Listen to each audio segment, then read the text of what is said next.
భారతదేశంలోనే ప్రతిష్టాత్మకంగా నిర్వహించబడేటువంటి ఖైరతాబాద్ గణపతి ఉత్సవాల్లో ముఖ్యమంత్రి గారు మరి మొదటి పూజ చేసి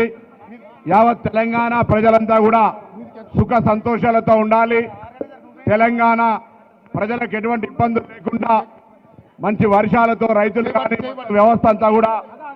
ప్రజలందరికీ ఎటువంటి ఇబ్బంది కలగకుండా ఉండాలని మరి తెలంగాణ ప్రజలందరి పక్షాన గౌరవ ముఖ్యమంత్రి గారు పూజలు చేయడం జరిగింది. ఆలయ నిర్వాహకులు అర్చకులు స్వాగతం చెప్పి ఆ దేవుడి ఆశీర్వదించిన సందర్భంలో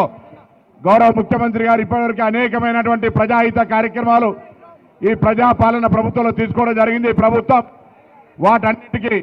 ప్రజలందరూ కూడా సహకరించి ఇంకా మరింతగా ఎటువంటి ఇబ్బంది అయినా ఎన్ని రకాల ఉన్నప్పటికీ కూడా ప్రభుత్వానికి అన్ని రకాలుగా మద్దతు ఇస్తున్న అందరికీ కూడా ఈ సందర్భంగా ధన్యవాదాలు తెలియజేస్తూ ఆ యొక్క విఘ్నేశ్వర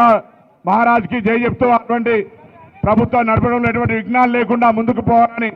ఆకాంక్షిస్తూ గౌరవ ముఖ్యమంత్రి గారు ఈ సందర్భంగా యావత్ తెలంగాణ నవరాత్రి ఉత్సవాలు పురస్కరించుకొని మరి వారు సందర్శించాల్సిందిగా కోరుతూ